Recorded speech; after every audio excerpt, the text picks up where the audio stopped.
हमारे बीच जिन्होंने इलाहाबाद यूनिवर्सिटी में योगी आदित्यनाथ से मुकाबला कर उन्हें कैंपस में नहीं आने दिया, ऐसे लड़ाकू नेता ऋचा सिंह मौजूद है। मैं उन्हें आमंत्रित करता हूँ।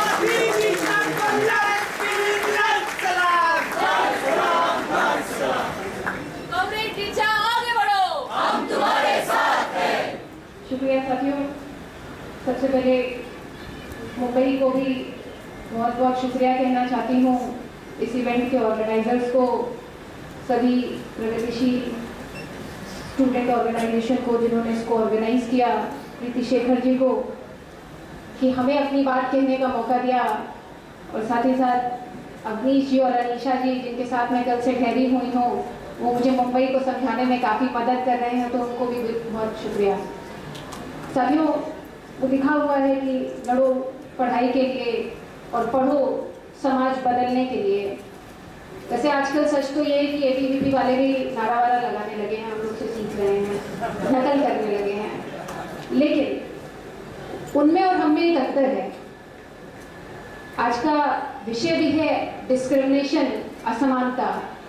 हम लोग ने इस नारे को सिर्फ लगाया नहीं है, हमने इस नारे को अपने अंदर जिया है, और इसीलिए हम सिर्फ पढ़ाई करने के लिए लड़ नहीं रहे हैं, बल्कि पढ़ने के बाद समाज बदलने के लिए भी लड़ाई कर रहे हैं। और यही कारण है कि आप ये देखिए कि बाबा साहब ने जो कि संविधान में हमें पढ़ने का अधिकार दिया था, और जिसके चलते देश के जितने मार्जिनलाइज तबके के लोग थे, चाहे वो दलित हों, ओबीसी हों, माइनॉरिटी हों या फिर महिलाएं, आज वो सिर्फ पढ़ नहीं रहे हैं बल्कि कैंपस में समाज बदलने की लड़ाई कर रहे हैं। और यही कारण है कि ये आरएसएस और बीजेपी के लोग इसको झेल नहीं पा रहे हैं। क्यों? क्योंकि ये हिंदू राष्ट्रवाद की संकल्पना पे काम करना चाहते थे, और इनके हिंदू राष्ट्रवाद को लगातार दलित, माइनॉरिटी, पिछड़े और महिलाओं से चैलेंज मिल रहा है। और यही कारण है कि तमाम तरीके की लड़ाई कैंपस में लड़ी जा रही है। तमाम असमानताएं, चाहे वो जाति की असमानता हो, जेंडर की असमानता हो, या धर्म की या रिलीजन की, इन सभी असमानताओं से लड़ने के लिए पूरे देश में आज स्टूडेंट एकजुट हो चुका है। मुंबई बहुत ही ऐतिहासिक है और अपने राजनीतिक इतिहास के लिए भी जानी जाती है। 1942 में यहीं से नारा दिया गया था मुंबई से कि अंग्रेजों भारत छोड़ो। आज वापस हम लोग इकट्ठा हुए हैं और अंग्रेजों को भारत छोड़ना पड़ा था, यहीं से वो नारा गया था। आज इस यूथ असेंबली जिसमें हम सब इकट्ठा हैं, पूरे देश के कोने कोने से लोग आए हैं, पूरी मुंबई इकट्ठा है, ये हम मान रहे हैं कि ये आवाज़ बहुत दूर तक जाने वाली है, क्योंकि सभी छात्र संगठनों के, सभी कॉमन लोगों के, सबके प्रतिनिधि यहाँ मौजूद हैं।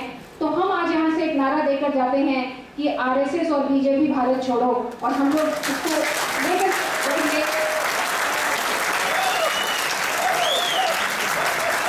तमाम बातें हो चुकी हैं, तमाम लगातार इनके इस दमनात्मक रवैये से और इनका ये जो इनटॉलरेंस का रवैया है, इसके चलते एक चीज तो हुई है कि पूरे देश का स्टूडेंट संगठित हो गया है। तो इसके लिए इनको थोड़ा सा शुक्रिया कहते हुए अपनी लड़ाई को हमें और मजबूत करना होगा, क्योंकि across the campuses, across the region, across the state, students में तमाम डिफरेंसेस के बावजूद एक यूनिटी बन रही है, और ये यूनिटी आने वाले समय में इनको बड़ा चैलेंज देगी। और इसकी दशा और दिशा हमें तमाम डिफरेंसेस से ऊपर उठकर या उनको साथ लेकर हमें तय करना होगा।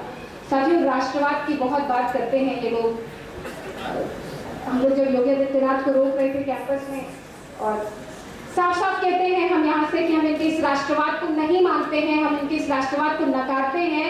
इनका ये वो राष्ट्रवाद है जो भारत माता की जय, जय श्री राम के नारों से शुरू होता है और माँ बहन की गालियों पे खत्म होता है। हम इस तरीके के राष्ट्रवाद को नकारते हैं। हम इस तरीके के राष्ट्रवाद में यकीन करते हैं जहाँ पे सबकी बात होती है, शोषण से रहित समाज की बात होती है, किसान की बात होगी, दलित की बात होगी, अल्पसंख्यक की बात होगी, महिलाओं की बात होगी, और वो राष्ट्रवाद का निर्माण इनको हम लोग करके दिखाएंगे। लेकिन इनके राष्ट्रवाद को हम खुले तौर से नकारते हैं। और साथियों, ये बात सही है कि पूरे देश में आज छात्रों ने तमाम तरीके के स्टूडेंट ऑर्गेनाइजेशन एडमिशन के साथ साथ तमाम आम छात्रों ने अपने भविष्य को दांव पे लगाया है, अपनी जानों को ऊपर खेला है। और ये समझने की जरूरत है कि नेता आंदोलन नहीं पैदा करते, आंदोलन नेता पैदा करते हैं। और आज इस देश को युवा नेताओं की जरूरत है। केवल ये 6, 7, 8, 10 नेता ना समझ कर रह जाए, हमें हर घर से नेता निकालना पड़ेगा, हमें हर कैंपस से ज्यादा नेता निकालने पड़ेंगे कि इनसे संभाले नहीं संभलेगा। और यहीं पे इनको हम ये बताएंगे कि असल राष्ट्रवाद क्या होता है, हमें उसको काम करना होगा। साथियों, इलाहाबाद यूनिवर्सिटी के बारे में भी 2 लाइन कहना चाहती हूँ। बहुत अलग तरीके की लड़ाई हम लोग वहां पे लड़ रहे हैं। बीजेपी से भी लड़ रहे हैं, आरएसएस तो उनका हिस्सा है ही, उससे भी लड़ रहे हैं, पेट्रियार्की से भी लड़ रहे हैं, और धनबल और बाहुबल की और कास्ट की जो पॉलिटिक्स है इलाहाबाद विश्वविद्यालय में, हम लोग उससे भी लड़ रहे हैं। 128 साल के इतिहास में इलाहाबाद विश्वविद्यालय ने कभी किसी महिला को अध्यक्ष नहीं बनाया था। और जब हम लोगों ने इनके इस मॉडल को तोड़ने के लिए आगे जब हम लोग आए, तो हम लोगों को तमाम तरीकों से वापस करने का प्रयास किया गया, तमाम तरीके की धमकियां दी गई और ये बोला गया कि इलाहाबाद विश्वविद्यालय कुछ भी कर सकता है, लेकिन एक महिला को अपना अध्यक्ष नहीं बना सकता है। लेकिन वहीं पे कॉमन स्टूडेंट, जिसमें तमाम महिलाएं ही नहीं, तमाम लड़के साथी भी हमारे साथ थे, और पूरी यूनियन को घेर कर इलेक्शन से पहले 1000 स्टूडेंट ने इस बात को कह दिया था कि आधी आबादी का नारा है, छात्र संघ हमारा है। साथियों, और तमाम तरीके की पेट्रियार्की वहां पे एग्जिस्ट करती है, और छोटे छोटे बदलाव आप आइए इलाहाबाद विश्वविद्यालय आपको देखने को मिलेंगे। वो इलाहाबाद विश्वविद्यालय का छात्र संघ भवन वो भवन हुआ करता था जहां के सामने से लड़कियां निकलने से भी पहले सोचती थी। आज उसी छात्र संघ भवन में लड़के लड़कियां बैठ के अपने मुद्दों को तय करते हैं, बातचीत करते हैं, चाय पीते हैं, मस्ती करते हैं। ये हम एक बदलाव का, इसको भी हम एक बदलाव मानते हैं। ये वही इलाहाबाद विश्वविद्यालय है जहाँ के बाहर शाम के 8 बजे के बाद महिला छात्रावास के बाहर लड़कियां नहीं निकलती थी। लेकिन अब अभी 1 महीने पहले की बात है, 2 महीने पहले की, जब 23 तारीख को जंतर मंतर पे हम सभी साथी इकट्ठा थे रोहित के जो इंसिडेंट को लेकर और रोहित की के साथ जो अन्याय हुआ उसकी मांग को लेकर, हमारे इलाहाबाद विश्वविद्यालय में एक लड़के ने एक लड़की को थप्पड़ मार दिया खुले कैंपस में। लड़कियों ने रात 9 बजे के बाद निकल के पूरी सड़क को जाम कर दिया, और ये किसी विचारधारा से आने वाले लड़कियां नहीं थे, बल्कि ये कॉमन स्टूडेंट थे। और सिर्फ जाम ही नहीं कर दिया, बल्कि इलाहाबाद विश्वविद्यालय की यूनियन, जो कि मुझे छोड़ के बाकी सभी लोग एबीवीपी के लोग हैं, 4 के 4 लोग एबीवीपी के लोग हैं, जब वो लोग वहां पहुंचे उस स्थिति को संभालने, तो लड़कियों ने एबीवीपी के लोगों को वहां से भगा दिया। ये बदलाव है, और इस बदलाव को महसूस करना होगा, इस बदलाव को साथ में लेना होगा। और कॉमन स्टूडेंट जो कई बार तमाम विचारधाराओं से नहीं आते हैं, कई बार हो सकता है कि उनको विचारधारा की क्लियर समझ ना हो, उनको भी अपने साथ लेना होगा। साथियों, बाबा साहब की जयंती थी 14 अप्रैल को। हम लोग बार बार ये नारा, उनका बहुत ही चर्चित नारा है कि शिक्षित बनो, संगठित बनो, संघर्ष करो। साथियों, शिक्षा पाना हम लोगों ने शुरू कर दिया है, शिक्षा ले रहे हैं, हमें संगठित होना होगा। आज बाबा साहब के नारे को इंप्लीमेंट करने की, या बाबा साहब के नारे को फलीभूत करने का समय आ गया है, और हम सबको संगठित होना पड़ेगा। तभी हम लोग इनको न सिर्फ फाइट दे पाएंगे, बल्कि समूल जड़ से इनका विनाश करने की स्थिति भी हम लोगों को बनाने की सोचनी होगी। क्योंकि ये लड़ाई सिर्फ 2 या 3 सालों की लड़ाई नहीं है, बल्कि एक लंबी लड़ाई है, जो कि इनकी जो विचारधारा, जो हिंदू राष्ट्रवाद की बात करते हैं, और वो हिंदू राष्ट्रवाद जिसमें दलित दलित रहेगा, ब्राह्मण ब्राह्मण रहेगा, जैसा डिस्क्रिमिनेशन बना हुआ है वो बना रहेगा, उस तरीके के हिंदू राष्ट्रवाद को हमें पूरी तरीके से साथियों नकारना होगा। साथियों, पिछले कुछ दिनों पहले मैं बिल्कुल कहना चाहती हूँ, पिछले कुछ दिनों पहले कुछ बड़े निर्णय लेने पड़े हम लोगों को, तमाम स्थितियों को देखते हुए। साथियों, कई लोगों ने कहा कि इस तरीके का निर्णय आप लोगों ने क्यों लिया, हमने ये लड़ाई लंबी हमारी जा सके इसलिए हमने ये निर्णय लिया है। साथियों, योगी आदित्यनाथ जब हमारे कैंपस में आ रहे थे, कई लोगों ने इसे अवसरवाद कहा। मैं देना चाहती हूँ उस बात का जवाब, क्योंकि यहाँ तक का संघर्ष हम लोग ने किसी के कंधे पे पांव रख के नहीं तय किया है, अपने संघर्षों से तय किया है। जब योगी आदित्यनाथ कैंपस में आ रहे थे तो वाइस चांसलर के ऑफिस में मीटिंग बुलाई गई और मुझसे साफ साफ कहा था, सिर्फ वाइस चांसलर ही नहीं, यूनिवर्सिटी एडमिनिस्ट्रेशन के जितने लोग थे, डीन, डीएसडब्ल्यू, प्रॉक्टर, सभी लोग थे और एबीवीपी की यूनियन के लोग थे। और मुझसे साफ कहा गया, दो बातें कही गई। पहली बात ये थी कि जो चाहिए वो ले लीजिए, लेकिन कार्यक्रम होने दीजिए और आपका रिजीम सफल करवा दिया जाएगा। और साथ ही साथ पीएचडी कर रहे हैं, पीएचडी करने के बाद सबसे ज्यादा आप लोग घूमते हैं, रोजगार की बड़ी किल्लत है, आपको यूनिवर्सिटी के अंदर ही आपको सेटल कर दिया जाएगा, लेकिन कार्यक्रम होने दीजिए। हम लोगों ने उनसे कहा था कि कार्यक्रम नहीं होने देंगे, डेमोक्रेटिक तरीके से भरपूर विरोध करेंगे। और उसके बाद उन लोगों ने यह भी कहा था कि देखिए शहर के बाहर उठवा के फिकवा दिया जाएगा, लेकिन कार्यक्रम तो होकर रहेगा। और ये भी कहा कि मैं बार बार इस बात को कहती हूँ कि कैंपस में रहना है तो योगी योगी कहना है, इस तरीके के नारे वहां पे लगातार लगे। साथियों, हम लोग ने तय किया, हम लोग ने भरपूर विरोध किया, सभी साथियों का पूरे देश से और विशेषकर इलाहाबाद से सारे प्रगतिशील साथी सड़क पर निकलकर बाहर आए और अंततः योगी आदित्यनाथ को हम लोगों ने कैंपस पे नहीं आने दिया। ये बात साथियों में कह रही है कि ये करते करते रात में 1:30 बजे हम लोगों के ऊपर हमला भी हुआ, हम लोगों ने मार भी खाई। हम लोगों को अपने अंदर से डर निकालना होगा, डर निकालने का समय आ गया है। मार खाने का डर निकालना होगा, गाली खाने का डर निकालना होगा, देशद्रोही कहलाए जाने का डर निकालना होगा। और डर के बात नहीं, संघर्ष के आगे जीत है और हम लोग को अपनी जीत का सफर तय करना होगा, लेकिन अपने अंदर से सारे डरों को निकालना पड़ेगा। साथियों, लोहिया जी की भी एक लाइन में कहना चाहती हूँ। लोहिया जी ने कहा था, समाजवाद की बात करते थे, जिसमें शोषण रहित समाज की बात करते थे वो। उन्होंने कहा था कि जिस दिन सड़कें खामोश हो जाएंगी उस दिन संसद आवारा हो जाएगी।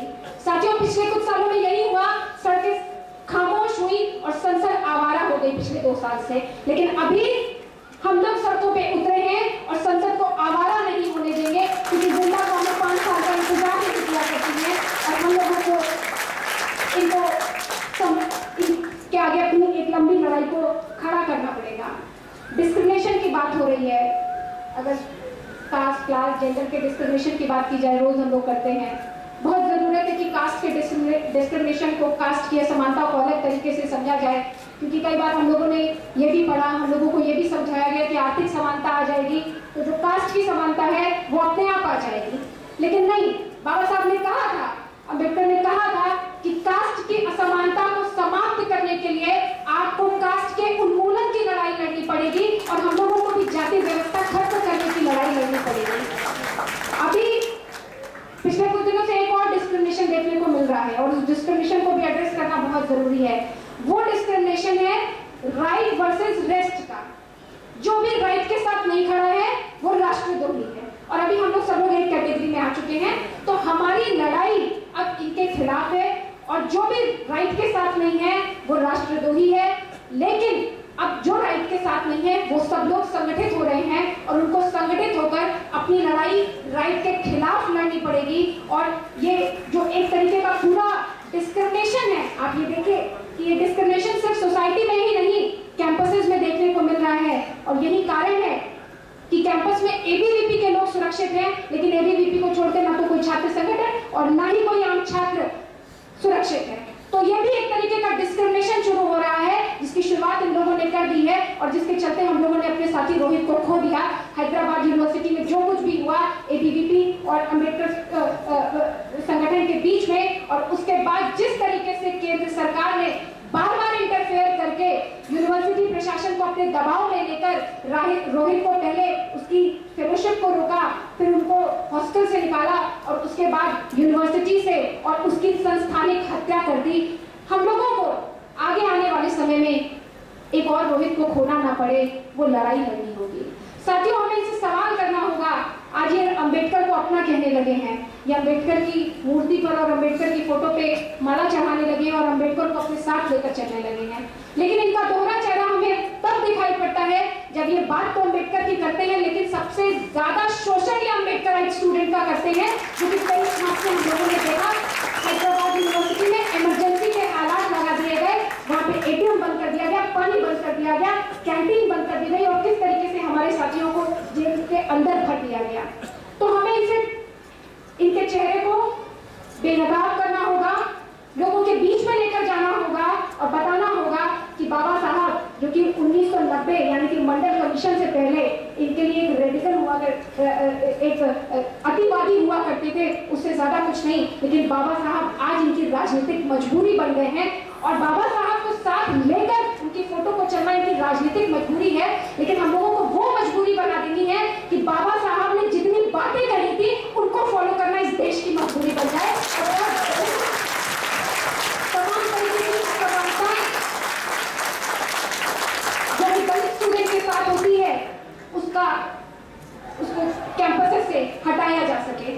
साथियों, हमें एक लंबी लड़ाई लड़नी है और इस लंबी लड़ाई के लिए हम सबको, जिस तरीके से हमारी साथी सेना कह रही थी कि एक ज्वाइंट फ्रंट पे आना होगा, तमाम तरीके के डिफरेंसेस को छोड़कर और तमाम तरीके की इस बात को मानना कि कुछ कॉमन स्टूडेंट है जिनकी समझ नहीं होती है, उनको भी आपको अपने साथ लेना होगा और उनके अंदर समझ को पैदा करना होगा ताकि देश के लिए सही लड़ाई लड़ी जा सके।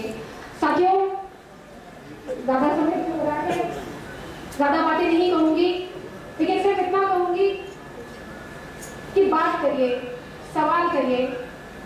पूरे देश भर में हम लोगों को घूमना होगा, अपने साथियों के बीच में जाके बातें कहनी होंगी, कहीं कुछ मतभेद हो तो उनको दूर करना होगा और एक लंबी लड़ाई, हमें सामाजिक न्याय की लड़ाई लड़नी होगी। MHRD आजकल बहुत नाटक पे उतरी हुई है, तमाम तरीके की हम लोगों को रोहित एक्ट जो हम पास करवाने की बात कर रहे हैं, हमें उसके लिए अपनी लड़ाई लड़नी होगी। मैं आपको इलाहाबाद यूनिवर्सिटी का एक उदाहरण देना चाहती हूँ। इलाहाबाद विश्वविद्यालय में जब मैंने एडमिशन पे कमेटी बनाई, अभी भी उस कमेटी की तलवार मेरे ऊपर लटक रही है, हाई पावर और कमेटी बना दी गई है। वाइस चांसलर ने OSD को नियुक्त किया है जिसके ऊपर दलित एट्रोसिटी एक्ट लगा हुआ है और सेक्सुअल हैरेसमेंट का एक्ट लगा हुआ है। हम लोगों ने इसके बाबत बार बार चिट्ठी लिखी MHRD को, लेकिन आज तक उस MHRD से चिट्ठी का जवाब नहीं आया। और ये वही MHRD है जो रोहित के मैटर में बार बार इंटरफेयर करके रोहित को कैंपस से और छात्रावास से बाहर करने के लिए काम करती है और निर्देश देती है। लेकिन ये वही MHRD है जहाँ पे हम लोग चिट्ठियां भेजते भेजते थक जाते हैं। लेकिन एक दलित छात्रा के साथ जिसने दुर्व्यवहार किया था, उस व्यक्ति को OSD अपना वाइस चांसलर अपना OSD नियुक्त करता है, लेकिन इसके ऊपर MHRD कुछ नहीं करती है, बल्कि सवाल उठाने के नाते मेरी ही एडमिशन पे कमेटी बना दी जाती है। और ये एडमिशन पे कमेटी सिर्फ इसलिए नहीं थी कि मुझे को बाहर करने का मामला था। कल संदीप पांडे जी का जजमेंट आया है, वो लड़ाई हम लोगों ने जीती है। हम सबको मालूम था कि हम लोग सही हैं, संदीप पांडे जी सही है और वो लड़ाई हम जीतेंगे। मुझे भी मालूम था कि हमारे एडमिशन की लड़ाई सही है और एडमिशन में कोई गलती नहीं हुई है, हम लोग हाई कोर्ट से उसे जीत लेंगे। लेकिन साथियों, ध्यान देने वाली बात है कि ये करके, चाहे वो संदीप पांडे जी को निकाला जाना हो, चाहे हैदराबाद यूनिवर्सिटी में जो किया हो, या जिस तरीके से इलाहाबाद यूनिवर्सिटी में हम लोगों के साथ जो व्यवहार करने का प्रयास किया, ये डर पैदा करने का काम कर रहे हैं कि कॉमन स्टूडेंट या फिर जो फैकल्टी है या फिर कर्मचारी वो प्रशासन से और MHRD से सवाल न करें। अगर सवाल करेंगे तो उनका इस तरीके का हश्र किया जाएगा। और यही कारण है कि जब कमेटियां बनती हैं, जब तलवार लटकती है, जब बाहर निकाला जाता है, तो पूरे देश की मीडिया उसको दिखाती है और एक और टेरर भरती है कि देखिए आप लोग शांत रहिए, ज्यादा सवाल जवाब करेंगे तो आपका भी यही हश्र होगा। लेकिन हम लोगों को अब वो करना है कि जब ये बैकफुट पर जाते हैं और जब हम अपनी लड़ाई जीतते हैं, जिस तरीके से कल संदीप पांडे जी की लड़ाई हम लोगों ने जीती, जिस तरीके से हम लोग आगे और लड़ाइयां जीतेंगे, उसको और ज्यादा सकारात्मक और ज्यादा क्रिएटिव तरीके से हम लोग कॉमन लोगों के बीच में और देश के बीच में लेके जा सके, ताकि देश को ये पता चले कि सिर्फ गीदड़ भक्कियां देने का काम करते हैं, असली जीत तो हमेशा सही की होती है और वो जीत हम लोगों के बीच में लेकर जाने की जरूरत है। तो साथियों, इसी के साथ मैं अपनी बात को खत्म करती हूँ। आप सभी को मेरा क्रांतिकारी सलाम, लाल सलाम, नीला सलाम, जय भीम, जय समाजवाद।